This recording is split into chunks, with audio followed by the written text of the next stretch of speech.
I'm Wes Borland from Limp Bizkit. This is my live guitar rig, the European version of it.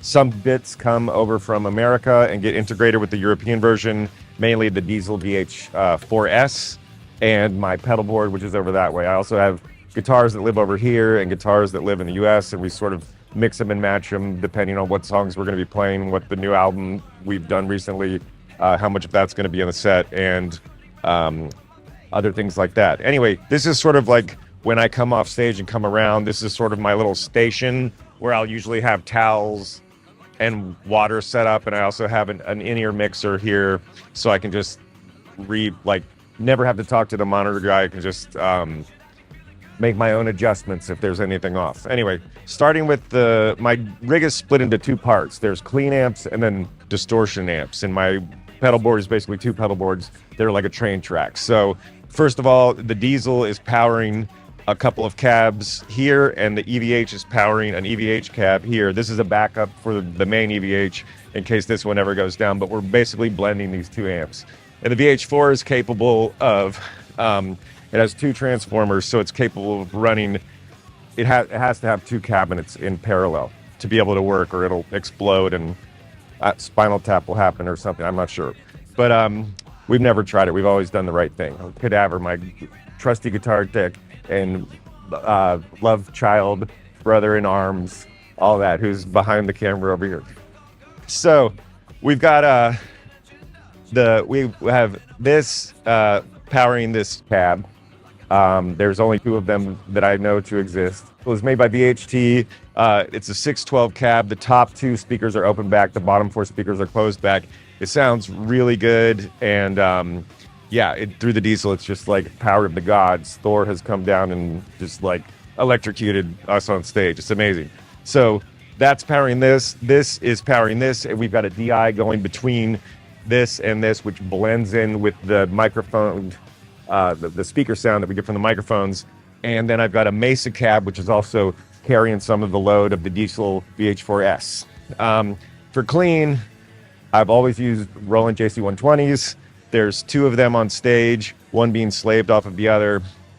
And only one is mic'd with two microphones, and the other one is just to give a little more punch on stage and to make us deaf if we are not wearing in-ears. Anyway, that covers the business in the back. All right, let's talk, Cadaver, about the back of the amp. Okay, this is 8-ohm open back 212 and a 8-ohm Mesa Boogie, and they're connected together to make in series to make a 16-ohm for the output of the VH4S. And then the bottom 12 here is 412 is 16 ohm. So two 16 ohms running for the VH4. Got it. And then we've got custom ground lifts if we're ever having problems. Custom hum eliminator I made there and modified to run the dirty and the clean in case we have ground loop issues. And then at the bottom, we've got the DI going out to front of house direct. Palmer DI in between the EVH and the EVH cabinet. You heard that? Palmer DI in between the EVH and the EVH cabinet. Yes, correct. I feel like we're in a band, like getting on one microphone to tell you about what's happening. This is way sexier. All right, yeah. Let's go around to the front and see what's happening. So now we've stepped around to the front of the stage, where today we're going to be talking about the pedal board that I use live and also the front of my cabinets, which have all been painted on. My JC120 has a Sennheiser on one speaker and an Aston mic made here in the UK on the other. Once we got these, we just fell in love with them. And then another Sennheiser on the top of the 612 VHT. Most of this cabinet has been, over the years, several different face paints where I've come up to the cabin, smashed my face on it during a show. I don't really remember. This was painted, I think, on maybe in the early 2000s. I don't know. At home, I did that one. I painted this one in England. This was just used like acrylic paint, basically a tube put on this. This is our drum tech, Gabe, that I did a portrait of on my amp when we took rubber bands and string and ran them around his face so that it smashed his nose in. And I'm sure this is my bad behavior at some point on stage, stabbing the cabinet.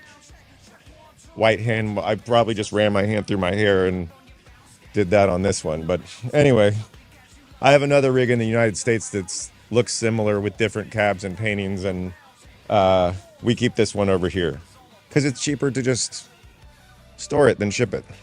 So I'm happy to see it. It's been since the beginning of the pandemic. I haven't seen it in a long time.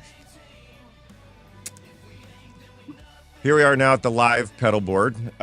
This board is essentially two boards. My first board looked almost like this, but was a little bit smaller. And at the Boomtown Festival in 2018, the stage collapsed. The roof of the stage filled with water and collapsed on the board. You can look that up on YouTube and watch it right here, right now. Okay, you can actually get that on YouTube and see the. Anyway, then I took the board. Cadaver and I went through that board, opened the pedals up, called in favors to local companies in England or in Germany, wherever we went next, and tried to get new pedals. Luckily, I think we had a day or two off, and we kind of rebuilt the board. But then I took the board back to LA and was living at Fred's house for a short period of time, and his house burned down in the Malibu fires with my board in it.